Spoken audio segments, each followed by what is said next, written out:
They called it a homecoming, but no one looked me in the eye. The breeze bit through my uniform blazer as I stepped onto the flagstone path, boots crunching against fallen sycamore leaves.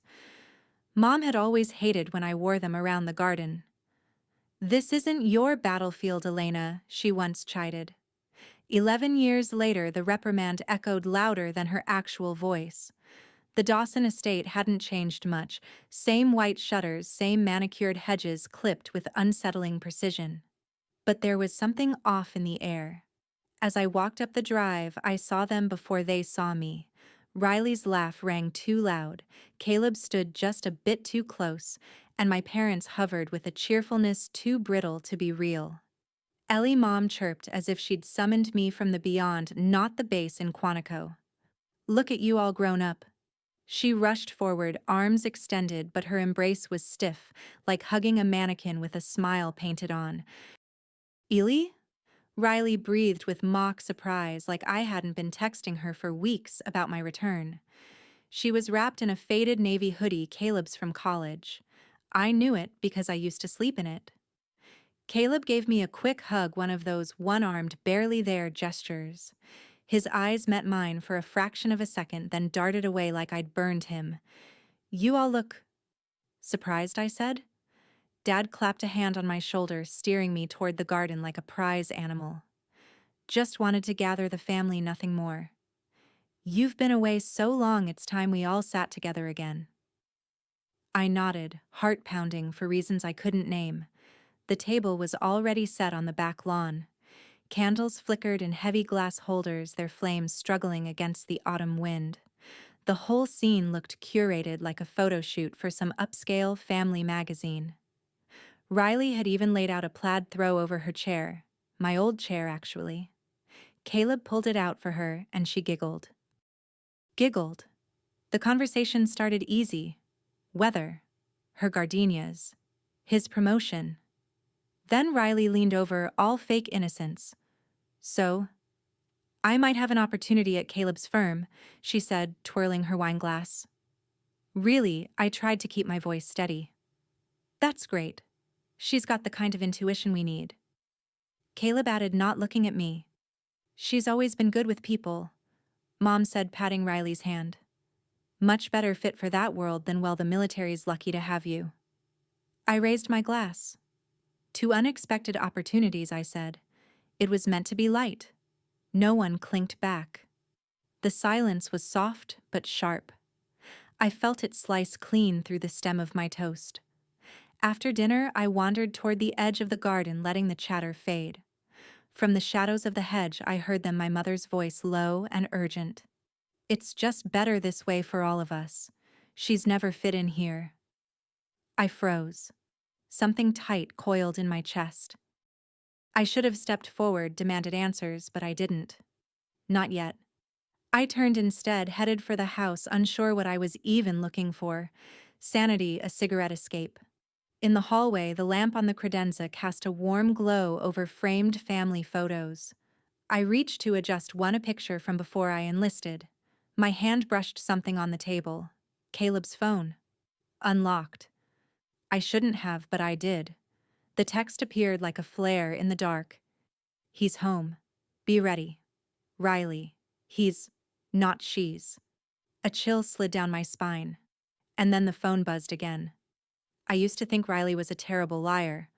I was wrong. The sound of the percolator was the only sign of life in the kitchen that morning. I stood in the doorway watching Riley hum to herself while she poured coffee into a familiar mug, my mug.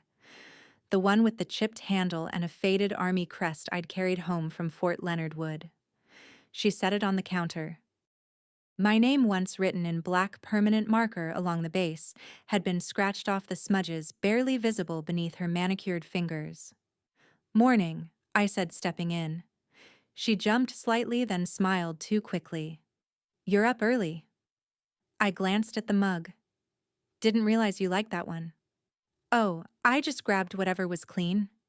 She shrugged, avoiding eye contact. "Want some?" "I'm good," I replied, even though I wasn't. She walked off, leaving the mug behind like it meant nothing. But it wasn't nothing.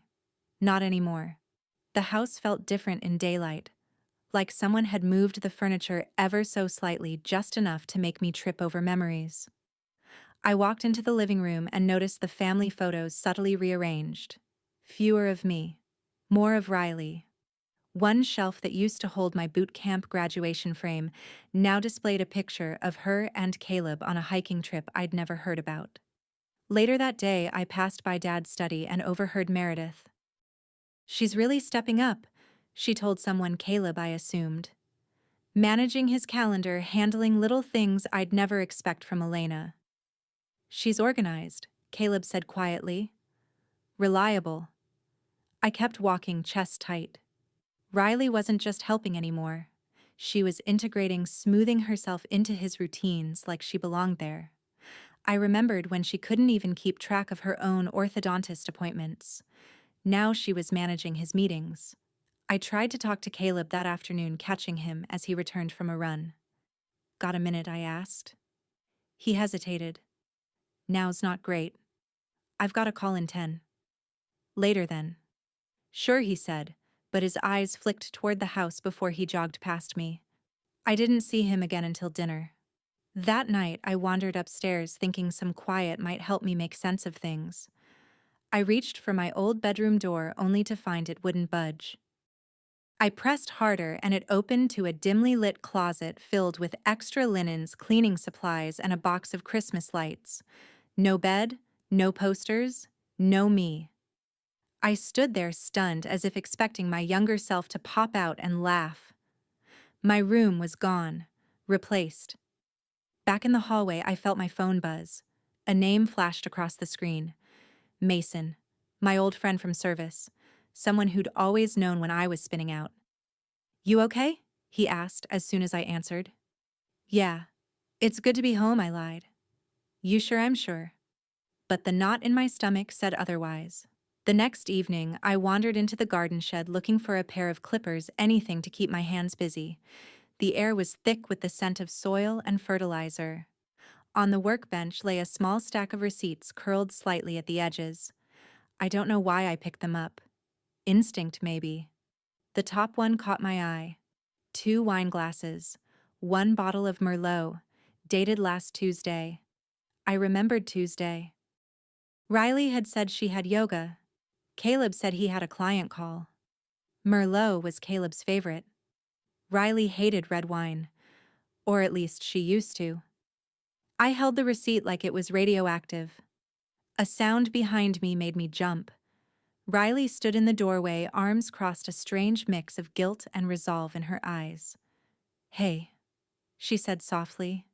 "Don't make this harder than it needs to be." ChatGPT Jannoy. They were toasting her promotion. I was holding the glass meant for my engagement. The flute of champagne felt wrong in my hand, too celebratory, too light for the weight I carried. I stared through the golden liquid, watching Riley clink glasses with Caleb, her hand resting a fraction too long on his forearm. The dining room glowed with warm candlelight, soft jazz playing from the speakers as if we were in some timeless, elegant moment. But I couldn't feel it. I couldn't even fake it. "Here's to Riley." Meredith began rising from her chair. She held her glass-high eyes glistening with pride. "The glue that holds this family together. You've grown so much, darling. And now executive assistant at one of the top consulting firms in Virginia. Caleb, you've chosen well." Caleb smiled, modest, quiet. I hadn't even known she'd taken the job. No one had told me. I found out the same way everyone else did, through Meredith's toast and Riley's smug little nod. They all lifted their glasses, clinking and murmuring congratulations. I lifted mine too late, the motion stiff. The same glass I'd imagined using when Caleb and I would announce our engagement. Now it was just props in their performance. "Funny," I said, not quite loud enough to demand attention, but sharp enough to slice through the cheer. "I thought I introduced you to." The room paused. Just long enough. Riley laughed too brightly. "You did, at your birthday, right?" Caleb brought that ridiculous lemon pie. He flinched. She remembered. He remembered. So did I. The night he confessed he didn't bake it, he bought it on the way, distracted because he couldn't stop thinking about me. I guess life has a funny way of working out, Riley added. Does it? I took a sip of champagne I didn't want. Meredith cleared her throat. We don't need to make this awkward. Tonight is a celebration. For what I asked, still smiling. A job? Or something else, Elena? Her voice hardened. Let your sister enjoy her moment. She's been enjoying a lot of them lately. Riley leaned forward, eyes narrowed. If you've got something to say, just say it. My gaze shifted to Caleb. He didn't move, didn't look at me. His thumb rubbed a slow circle on the base of his glass like he wanted to be anywhere but here. I'm just curious, I said, voice even. When did this start? Was it after I left for deployment or before Elena Meredith snapped? Enough. I looked at her, really looked at the way her eyes shielded Riley, at the lines of her mouth drawn tight with judgment. Your sister deserves to be happy, she said firmly. You've had your time. I felt the heat rise in my throat, the blur of disbelief sharpening into something else. Not sadness. Not even confusion anymore. Rage, clean and cold. Had my time, I whispered. You make it sound like I expired. She's younger. She wants a family. A life here. Meredith said softer now, as if I were a child who needed things explained. I wanted that too. No, Richard finally spoke, quiet but steady. You wanted something else. And you got it. I served my country, I said flatly. And we're proud of that, Meredith added quickly. But this is home. You chose to leave. Riley stayed to slip into my place apparently. I looked around the table, the people I once called family. Riley beamed like she'd just won something. Caleb sat frozen, his silence louder than anyone else's words. I stood up slowly, careful not to knock over the chair. How long have you been planning this? I asked, my voice slicing through the air. No one answered. But the worst part wasn't the silence. It was Caleb not denying it. The first betrayal cut deep. The second was orchestrated. I woke to voices muffled at first, then sharper, cutting through the early morning silence like sirens underwater. I sat up in bed, heart pounding, before my mind caught up. The sun hadn't even broken the horizon yet, but something was wrong. Something felt wrong. Then I heard Riley sobbing. I threw on a sweatshirt and padded down the hallway barefoot. The crying got louder. I rounded the corner and froze. Officer Bell stood near the bottom of the stairs, notebook in hand, eyes scanning the room without urgency. Meredith was by the kitchen, calm as ever, one hand gently resting on Riley's shoulder. Riley was curled on the sofa in her robe, tears streaking down her cheeks, mascara smudged. And Caleb sat on the edge of the couch, shirtless, jeans half-zipped, his face pale and blank, like someone just waking from surgery. What the hell is going on? I asked, stepping into the room. Riley looked up, startled, then buried her face again in her hands. Elena, please, Meredith said quickly, gesturing toward me like I was the intruder. This is not the time. I think it is, I snapped. Why is Caleb half-dressed in her bed? I don't know, Caleb mumbled. I don't remember. Officer Bell barely looked at me. Family matter, he said with a shrug. No formal charges, just a statement for the record. I turned to Riley. You're saying he, what slept with you, attacked you? What exactly are you implying? She looked up slowly, tears still flowing. I don't know what happened. I woke up and he was there. I screamed. That's not an answer, I shot back. That's theater. Elena Meredith's tone turned sharp. Enough. No, not enough. Someone drugged him, or moved him. He doesn't even remember. Riley shook her head, shrinking into herself. Why would I do that? Why would he do that? I didn't. Caleb whispered, his hands trembling now. I swear I didn't. I had wine. Maybe 2 glasses. Then I went to bed. In my room, I asked. No. He said, blinking hard. No. I was in the guest room. I remember brushing my teeth. Officer Bell snapped his notebook closed. If no one's pressing charges, I'll take my leave. You have my card if things escalate. He walked out like this was a noise complaint, not the implosion of a life. I followed Meredith into the kitchen. You knew, I said. She didn't flinch, just reached for the kettle. What I know is that Caleb was found where he shouldn't have been and Riley is humiliated. That's what matters. What matters is the truth. She poured hot water over a tea bag with meticulous calm. There are truths, and then there are consequences. This family doesn't survive scandal. You're manufacturing it. I'm preserving it, she said simply. And if you care about your father's name, you'll be quiet. I couldn't breathe. Riley filed a family-only incident report later that afternoon. No formal charges, no investigation. Caleb signed something too, though his hands shook while doing it. He looked at me once from across the room, and I thought he might cry. That night, as I packed a small overnight bag, Meredith came to my door. She didn't knock. You can leave with dignity, she said, voice like velvet wrapping a blade or be dragged through the dirt. I didn't answer. Not because I didn't have words, because the words would have exploded and taken everything with them. Later, just before midnight, I found Caleb sitting outside on the stone bench near the garden. His eyes were vacant, like they hadn't caught up to his body.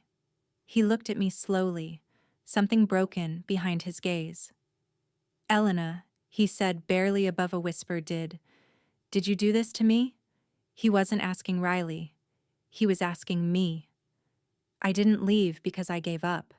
I left because I needed air to breathe. The road out of the estate felt like a tunnel collapsing behind me, every turn shrinking the world I had just walked out of. The sun filtered weakly through October branches, and my phone vibrated once, then again, then fell silent in the passenger seat. Riley's name blinked across the screen. I didn't answer. Instead, I kept driving until the trees gave way to a stretch of cracked pavement and a squat little diner that hadn't changed in a decade. Mason's truck was already parked near the back hood, still warm. I slid into the booth across from him, inhaling the smell of burnt coffee and overfried bacon like it was oxygen. You look like hell, he said. Feel worse. The waitress brought 2 mugs. I wrapped my hands around mine, needing the warmth more than the caffeine. Talk, Mason said. So I did. I told him everything Riley Caleb the morning after Meredith's threat, the way truth bent inside that house until I barely recognized myself in it. His face didn't change. He didn't blink. Just listen, like someone trained to sit through explosions and wait for the dust to settle. You believe me? I asked, voice quieter than I meant it to be. Of course I do, he said, without hesitation. You forget I've seen what you look like when you're lying. This isn't it. Relief hit me like nausea. I had been bracing for even he to doubt. He reached into the worn satchel beside him and pulled out a small cardboard box. The tape had yellowed. A name was scrawled across the top, Irene Dawson. I was cleaning out storage last spring, Mason said. Your grandmother must have left this behind. I never opened it. My breath caught. I hadn't heard her name spoken aloud in years. We brought the box back to Mason's place, an old converted garage lined with shelves of spare tools and mismatched chairs.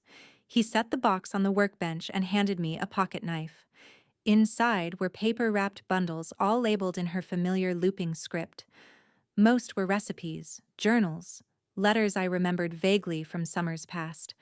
But one envelope was newer, crisp edges sealed carefully. My name was on it. I opened it with shaking hands. If they bury you in silence, the note read, dig with truth. You don't owe anyone your voice, but you owe yourself your name. Beneath it was a small USB drive taped inside an index card with one word, inheritance. What do you think's on it? I asked. No idea, Mason said. But I know someone who can find out. He scrolled through his phone, dialed quickly. I heard a woman's voice on the other end, calm, clipped, professional. "Greta Lane," she said. "Greta, it's Mason. I've got a client who needs quiet advice and fast answers. You still freelance?" There was a pause. "Always. I'll expect a call by morning." He hung up. "She's sharp, discreet, and allergic to bullshit." I laughed, the first real sound I'd made in hours that didn't taste like pain. My phone buzzed again. Another voicemail from Riley. I didn't need to listen. I could already hear her voice, sweet, high-pitched with pretend concern. "Don't ruin this, Elena. It's already fragile enough." I deleted it without opening it. Mason handed me the letter again, the ink now smudged slightly from my fingers. "You think she knew I asked?" "She knew something," he said. "Old women don't hide USB drives for fun." I stared at it, heart racing, not from fear, but from focus. For the first time in weeks, my brain felt clear, sharp, angry in a way that didn't scatter but concentrated. I looked up at Mason, jaw set. "They want a war in whispers," I said. "I'll answer in thunder." ChatGPT John Noy. The truth doesn't scream.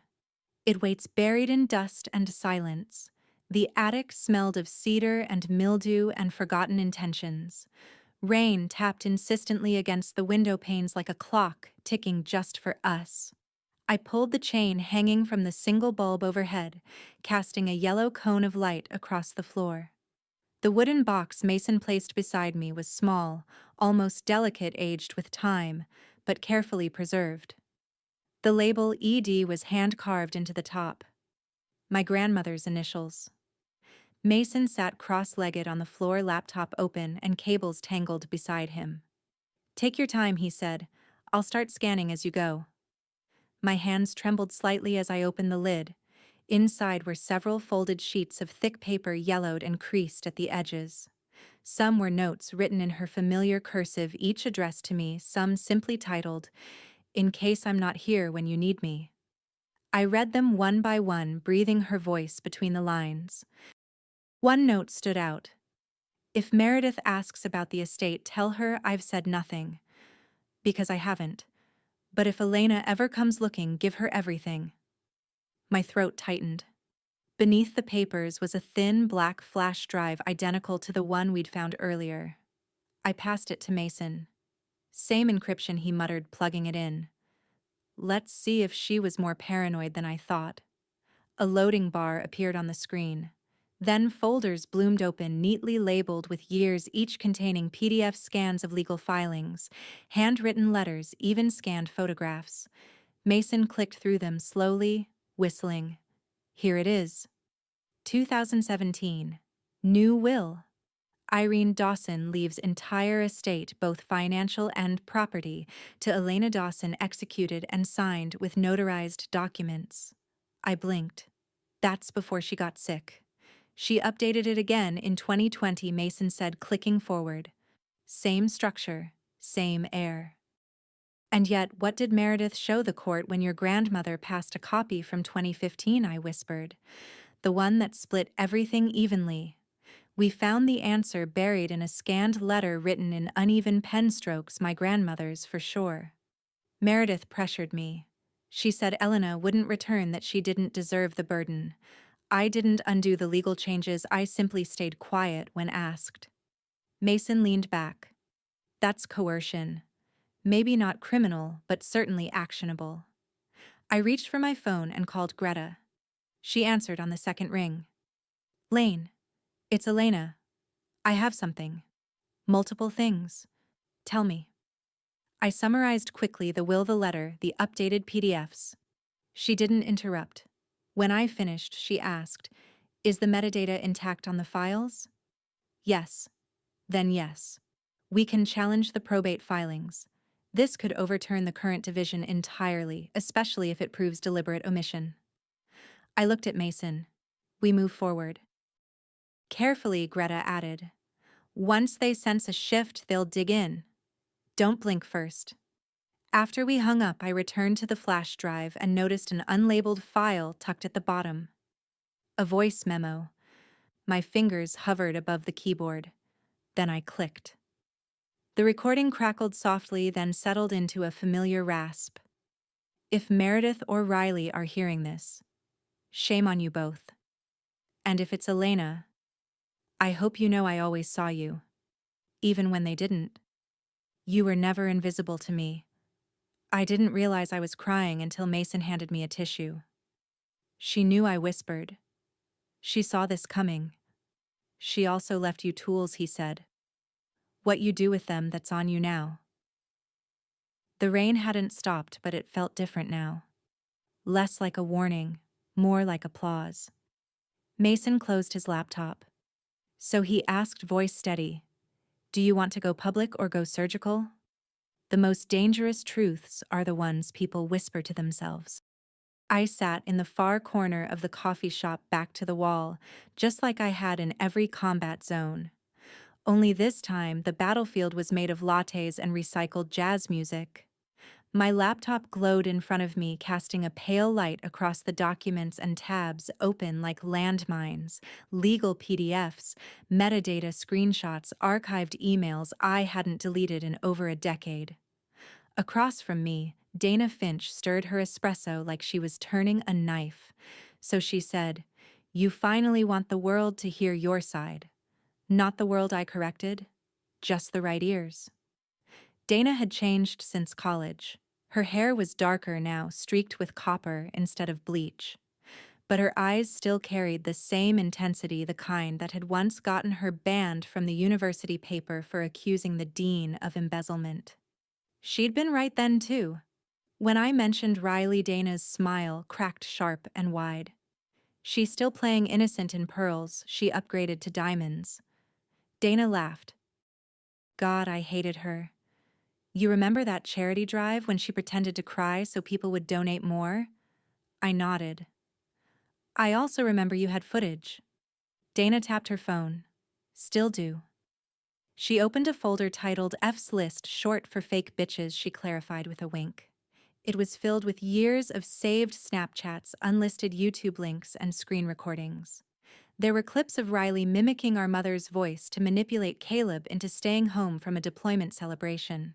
One of her admitting to deleting Elena's scholarship email. Another where she laughed and said, "My sister, she was born to be forgotten." My throat burned.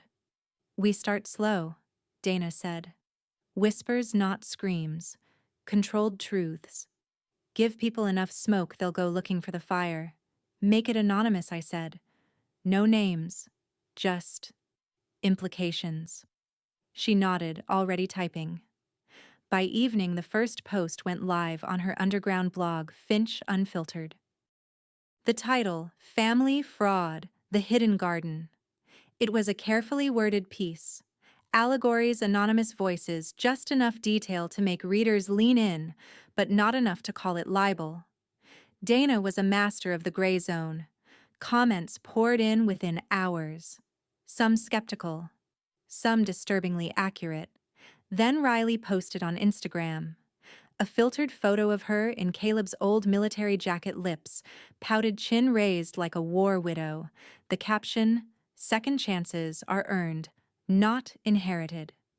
Dana snorted and posted a response, a clipped quote from one of Riley's private videos. "If you act broken long enough, people will start fixing you instead of blaming you." It went viral within hours. I watched the likes pile up. More importantly, I watched the comments. Wait, didn't she say something similar in that podcast last year, and isn't that a quote from that shady family blog? Then Caleb texted. Caleb, what are you doing? I stared at the screen. My hands hovered. I didn't answer. Instead, I leaned back and let the weight of what I'd started settle in. For the first time in weeks, the fog in my mind cleared. This wasn't vengeance. This was calibration. Balance. Dana refreshed the blog again. We've got traction. Journalists are DMing me. Want to talk to the source? Not yet, I said. Caleb texted again. Caleb, you're going to destroy everything. Please stop. I read it twice, and then I smiled. Let the whispers begin. They wanted me gone, not loud. But I've learned to weaponize paperwork. Greta Lane's office sat in a converted brownstone, its windows long and lean, like the structure was trying to eavesdrop on the world. The storm outside rolled like slow thunder, distant but menacing, as if it were pacing in the wings, waiting for a cue.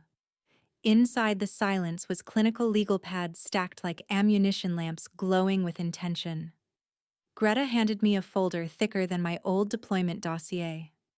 Her expression was cool, precise. "You still own part of the estate," she said. I blinked. How she tapped the folder. "The 2009 Dawson Trust Fund includes a clause about preemptive disbursement. That transfer never happened. Which means I still hold equity." "Exactly. Not just in land," she added, flipping to a highlighted page, "but also in any company assets accrued while you were a named beneficiary, including Caleb's position at Dawson Tech." I leaned back, feeling the floor tilt beneath me, not from shock, but possibility. And there's more. Greta pulled a second document from the pile. "This is a copy of a non-disclosure agreement Caleb signed when Meredith brought him into the family business. Clause 7b. Any romantic relationship involving a Dawson heir or immediate relative must be disclosed to the board within 10 business days." My heart thudded. He never disclosed Riley, which means breach of contract. I smiled for the first time that day. It didn't reach my eyes, but it tasted right. Greta opened her laptop and began typing. "We'll start with a cease and desist. Low profile, measured tone. But I'll also prepare a probate challenge based on the 2018 will and your grandmother's amendments." I watched the words take form on the screen, each one a scalpel. "What about Riley?" I asked. "She's not protected.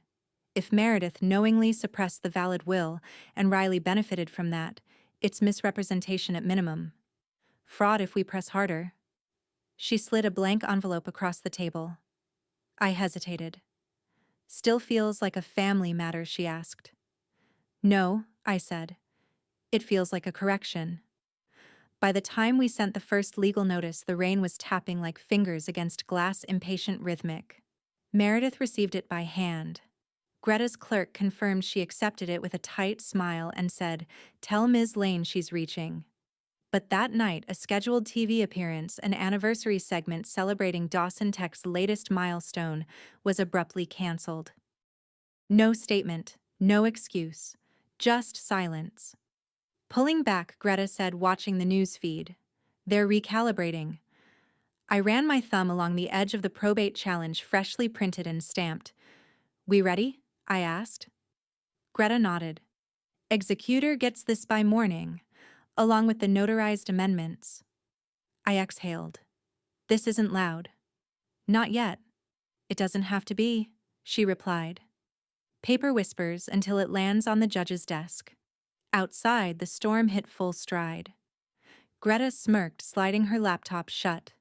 "They'll think this is a whisper," she said. "Until it echoes in court. When a liar feels threatened, they don't retreat. They explode." The moment I stepped out of Greta's office, my phone wouldn't stop vibrating.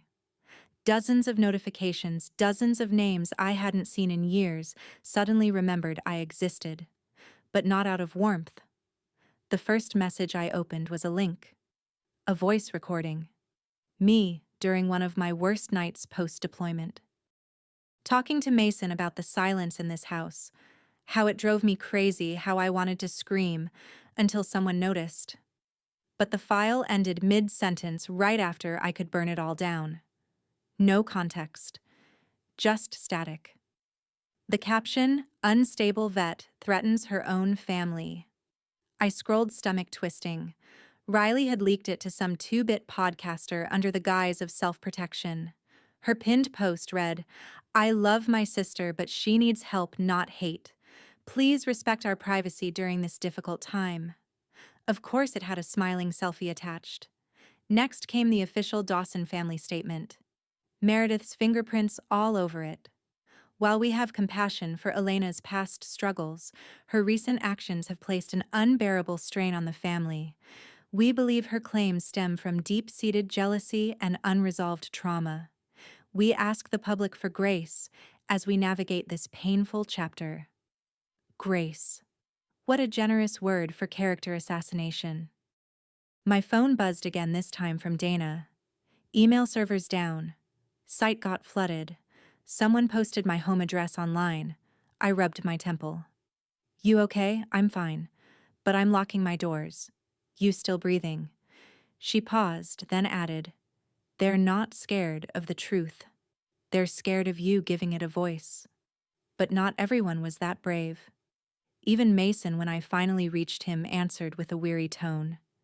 They're playing dirty, Elena. Are you ready for what comes next? I thought I was, I said. But I didn't expect the entire internet to diagnose me before breakfast. Later that afternoon, Caleb called. Not texted, called. That alone was disorienting. I need to see you, he said. We met in a parking lot behind a library, his hoodie pulled up, eyes darting around like he was the one under siege. You have to stop, he said, words rushing out. This whole thing, it's spiraling. I haven't even begun. Riley's scared. My job, my reputation, this could ruin everything. I laughed. A raw, exhausted sound. Your reputation? You think I care? You let them steamroll me, Caleb. Sat there while they rewrote my history in press releases. He grabbed my wrist, not hard but enough to still me. Please. You're better than this. I yanked free. No. I'm just no longer afraid of them. That night, a courier arrived at my door. No signature required. Inside, a printed restraining order petition. Filed by Riley. Alleging emotional instability. Claimed I'd threatened the sanctity of her personal safety. Cited Dana's blog. The voice clip. The room spun. It wasn't just gaslighting anymore. It was legal muzzle. I crumpled to the floor, documents still in hand, back against the cold kitchen cabinet. For the first time in weeks, I didn't move. Didn't rage. Just sat there watching the headlines on my phone swirl like storm clouds. Family drama or mental spiral. Decorated soldier turned slanderer. They were burying me under paper lies. Until a knock. Mason. His face was damp from rain hair stuck to his forehead. He didn't speak at first, just stepped in and knelt beside me. Then, wordlessly, he held up a hard drive in a clear case. What is it? I asked, voice raw. Something I pulled from Grandma's safe deposit box. Footage, receipts, originals, more proof. No, he said. A floodgate. I looked at the restraining order, then at Mason. They'd tried to silence me with noise. But I wasn't screaming yet. It's time to flip the board. The truth has a tone, and once you hear it, you can't unhear it. The password was veritas, Latin for truth. Grandma always did love drama. The hard drive itself was unimpressive, scuffed, silver-taped edges, a faint crack running along the side. But once Mason plugged it in and entered the word, the screen lit up with a digital reckoning. Folders, dozens.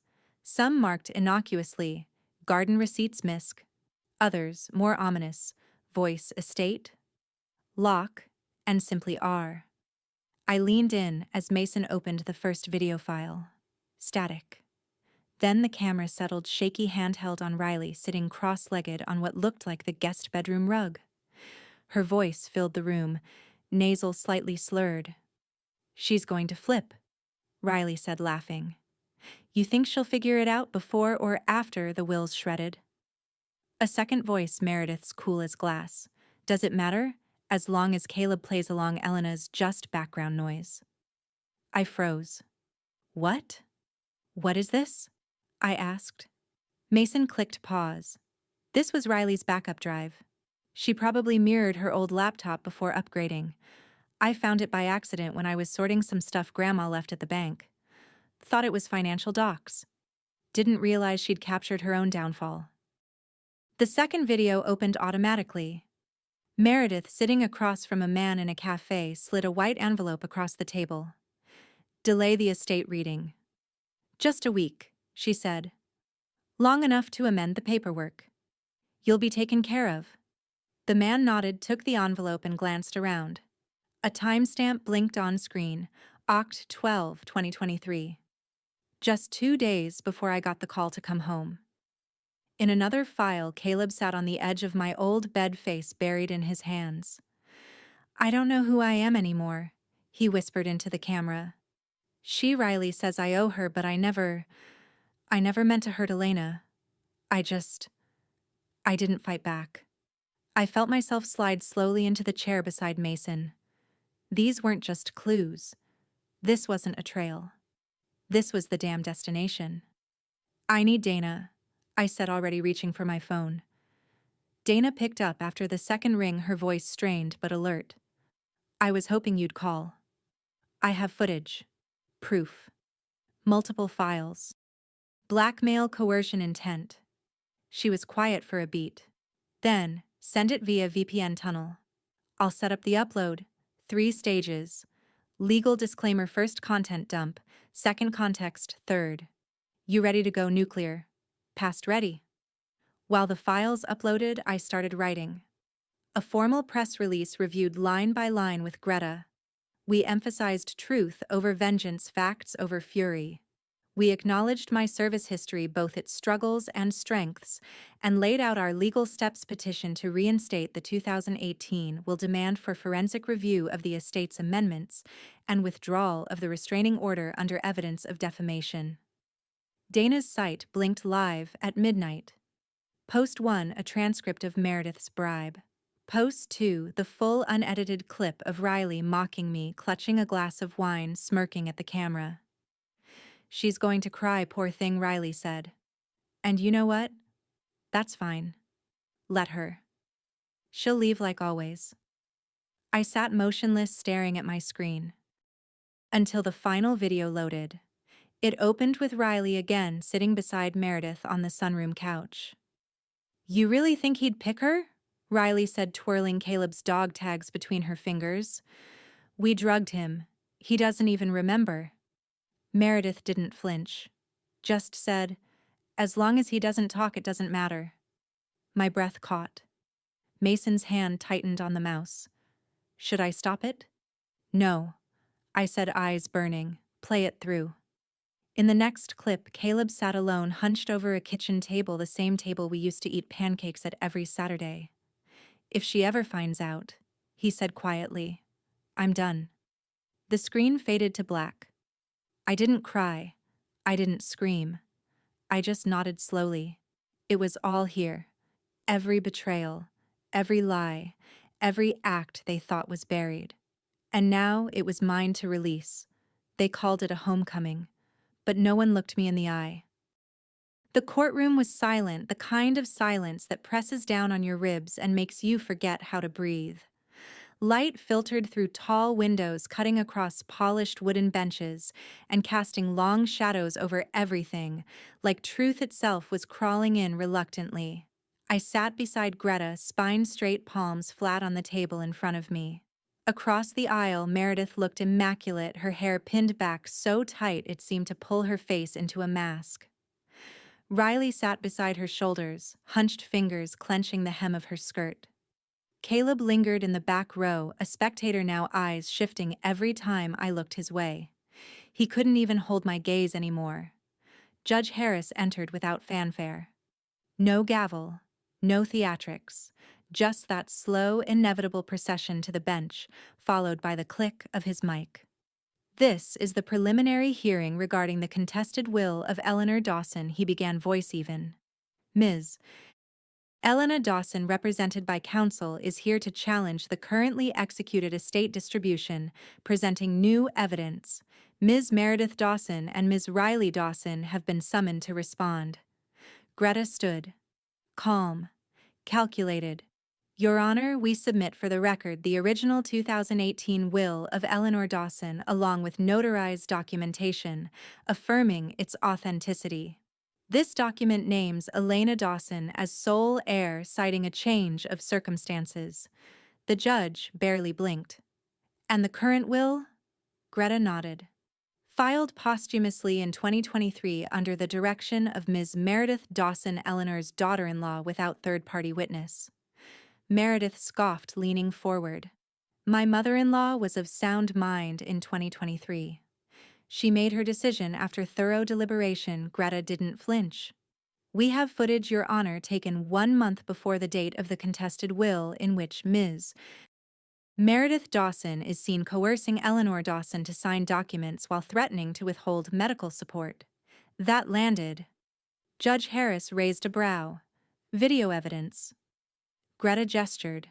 The courtroom assistant wheeled in a monitor. I stared at the screen, pulse pounding. The footage flickered to life, grainy but clear. My grandmother sat hunched in her favorite armchair, breathing through a nasal cannula.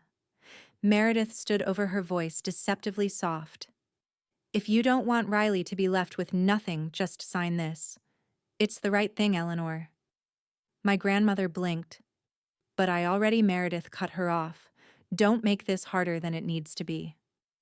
The screen froze. The room, however, cracked open. Riley shifted, visibly sweating. Meredith leaned into her attorney, whispering furiously. But it didn't matter now. The momentum had shifted. Truth was already bleeding into the air. Greta continued without missing a beat. Additionally, we have reason to believe criminal coercion may be involved.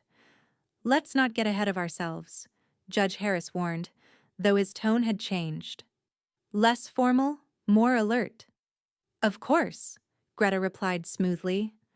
But there's more. I swallowed, reached for the flash drive Greta handed me earlier and inserted it into the laptop beside me. My fingers didn't tremble. Not anymore. The second video played. Riley's voice rang out like a gunshot. We drugged him. You think he'd choose her over me? The camera wobbled slightly, and then Meredith's face came into frame. She didn't speak. She didn't need to. She nodded once slowly. Gasps broke from the courtroom. One juror covered her mouth. Riley's attorney went pale. Caleb stood abruptly from the back row, lips parted, stunned. I didn't look at him. I couldn't. Greta folded her hands, quiet as the chaos whispered its way around the room. Ms. Dawson, Judge Harris said finally, voice a notch lower. Are you prepared to escalate this to criminal court? My voice came out even, almost soft. Yes, Your Honor, if necessary. He leaned forward, elbows on the bench. Then I suggest both parties prepare. This hearing is adjourned for today. Temporary freeze on all Dawson estate assets is hereby ordered, effective immediately. Further hearings will be scheduled. The gavel fell not loudly, but with the gravity of something irreversible. As people began to stir, Greta touched my elbow gently. You were perfect. I didn't feel perfect. I felt tired, empty. But for the first time in weeks, I also felt real. Riley was shaking now. Meredith wouldn't look at me. I stood, adjusted my blazer, and caught Caleb's eyes as he stepped toward me, his mouth forming some apology I wasn't interested in hearing. Because today wasn't about forgiveness. Today was about truth. And truth had just spoken. Their story was woven in lies. I didn't cut the thread. I pulled it. By the time Dana hit publish, my hands were steady. The full documentary went live on her independent channel at 8:00 a.m. A quiet Thursday morning that would become anything but. It opened with Riley's voice, crisp and damning, layered over old Dawson family photos. Footage played of the estate, polished and picturesque, masking the rot beneath. Then came the clips. Raw, unfiltered. Meredith's bribe. Riley's mocking laugh. Caleb's silent confession. Dana titled it, The Garden That Lied. By 9:00 a.m., hashtags bloomed across social media like wildfire. The Garden That Lied. Dawson downfall. Justice for Alina. My phone didn't stop vibrating. Calls, messages, interview requests, podcast invites. I muted them all. By noon, national outlets had picked it up. Clips of Riley's voice. We drugged him looped on cable news.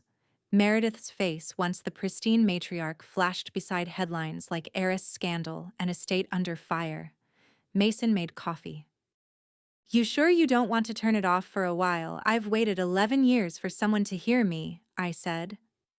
They can listen now. Dana texted mid-afternoon. It's happening. You should see Riley's live stream. I opened it reluctantly. Riley sat in her car, mascara smeared, breathing like she'd run a mile. They're twisting everything, she sobbed.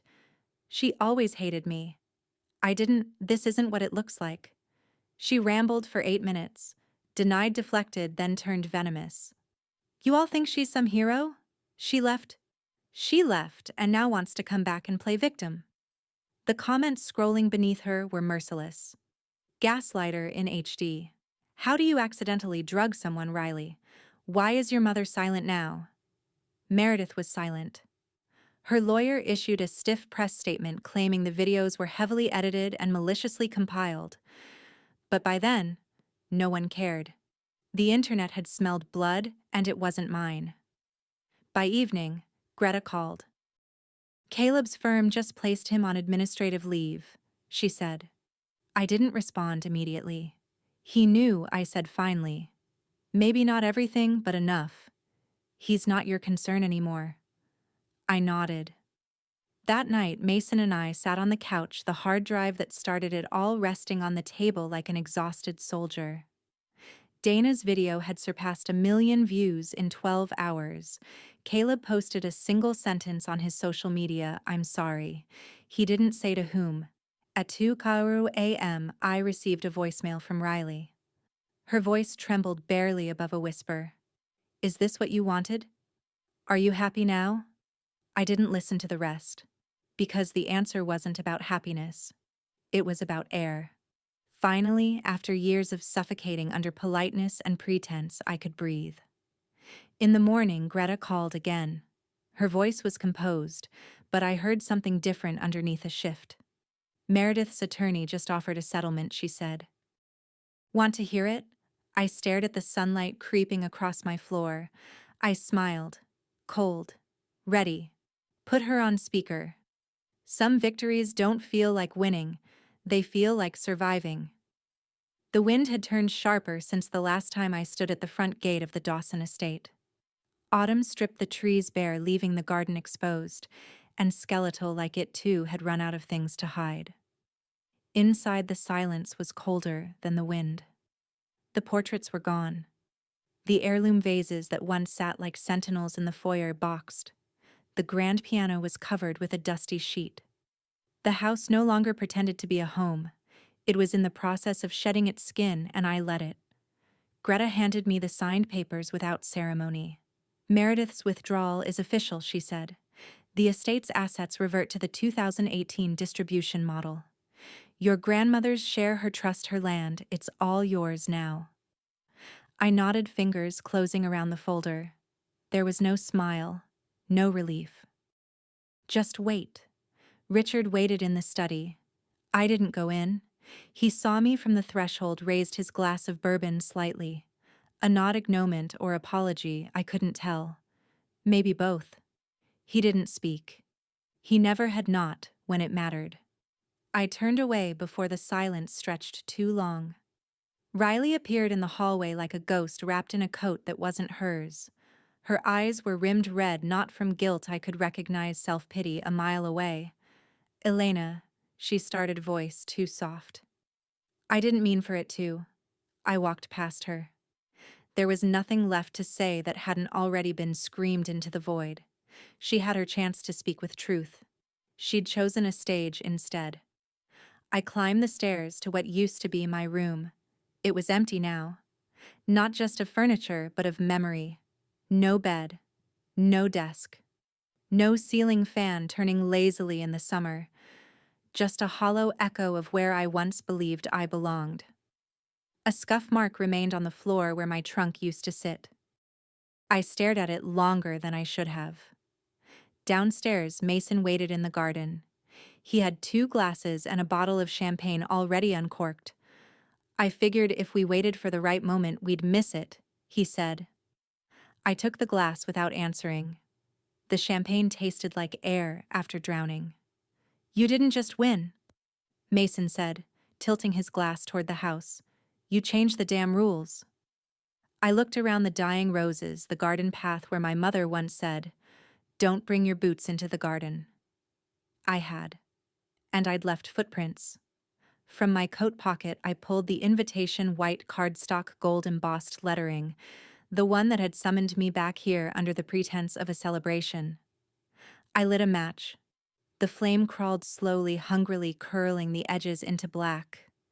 I dropped the burning corner into a metal planter, watched it eat through the names Riley and Caleb. A future built on lies deserved no preservation. Mason didn't say anything. He didn't have to. The house loomed behind me, quiet, defeated. It wasn't mine, not really.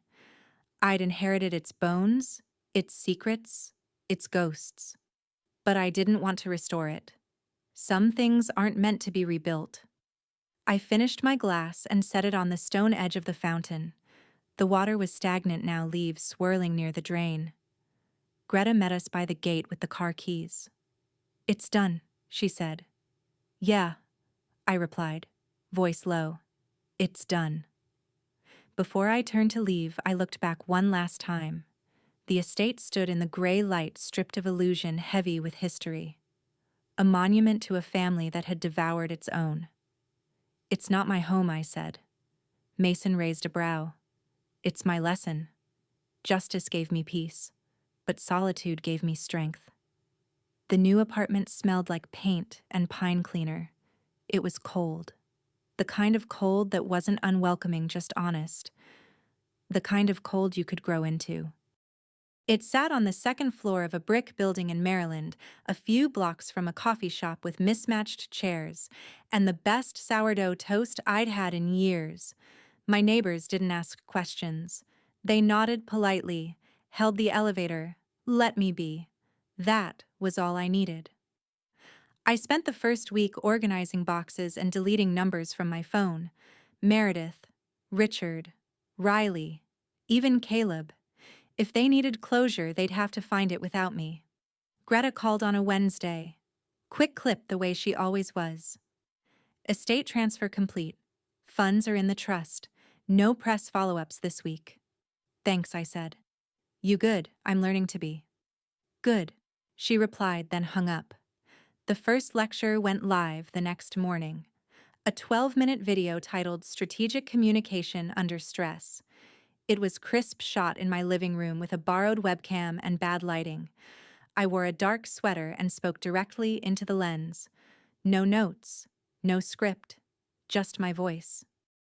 I talked about choice, how silence can be a tactic or a trap. How clarity isn't just what you say, but when and why you say it. I didn't name names. I didn't have to. By the weekend, my inbox filled with messages. Former service members, law students, people who'd watched The Garden That Lied and found something in it they couldn't name but wanted to understand. A woman wrote, "You reminded me. I'm not crazy. Thank you." Another you said what I couldn't, and now I think maybe I can. I read every message. I didn't reply to all, but I saw them, and I carried them. Mason showed up unannounced that Sunday holding a brown paper envelope. "You should have this," he said. Inside was a photo. Black and white, a little faded. Me at 10 years old, standing beside my grandmother in the garden. She was laughing, really laughing, and I was holding a watering can twice my size. "I thought it was gone," I whispered. He shrugged. "Turns out some things survive the fire."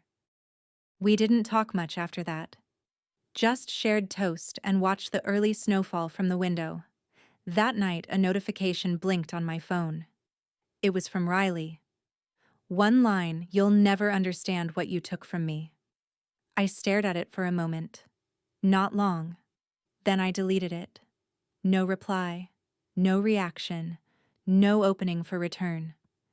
Instead, I logged into the course platform and posted my second video. A short piece, just under 6 minutes. Its title was simple, "Own Your Voice."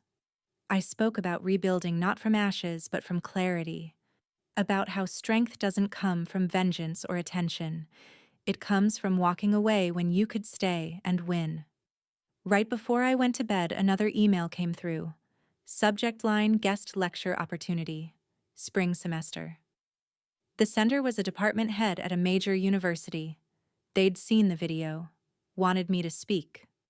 I read it 3 times, then smiled to myself, not wide, not loud, just enough. I turned off the light. Outside, the snow kept falling soft and quiet, just like strength. They once told me I didn't belong here. Now I know they were right. The gravel crunched beneath my boots as I walked the old path one last time. The gate creaked behind me as if the house itself exhaled in recognition or surrender. Snow dusted the ground like ash. Cold, clean, indifferent.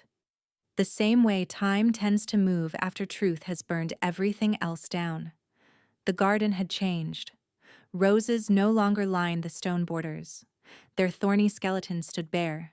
But behind the tool, shed half-hidden, untouched by ceremony or scissors, the lavender bloomed. Pale purple against frost. Resilient. Quiet. Alive. She'd told me once lavender doesn't show off, but it always returns. I kneeled beside the small bed, gloveless, letting my fingers graze the soil. It was firm, not frozen, not yet. From my coat pocket I pulled out the silver pen. It was hers, my grandmother's. The one she always kept clipped to her checkbook or tucked in her gardening apron. It had her initials, faint now, ED, etched near the clip. She never made a big deal of it, but she signed everything with that pen. Wills, letters, recipes, quiet declarations of a life lived with intention. I pressed it into the earth beside the lavender stem. Not too deep, just enough so it stayed. Not a marker, a seed. I sat for a long moment, knees damp, breath curling into the air. I thought about the things I'd lost. A family that never really saw me, a man who'd never really known me. Years spent chasing approval that never came. But there were things I never owned to begin with and didn't want back. Their love had always been conditional. Their truth's transaction. Their version of good never had space for women like me, too blunt, too loyal, too unwilling to disappear. I let go of the apology I never owed. I forgave myself for not seeing it sooner. Mason didn't say a word as I stood. He leaned against the rusted gatepost, hands in his pockets, breath fogging the cold air. I gave him a small nod. "Ready?" he asked. "Yeah," I said. We walked back together. Past the weeping tree my mother used to prune with glassy eyes. Past the garden bench where Riley once braided my hair and told me secrets she never meant to keep. Past every false memory I no longer needed.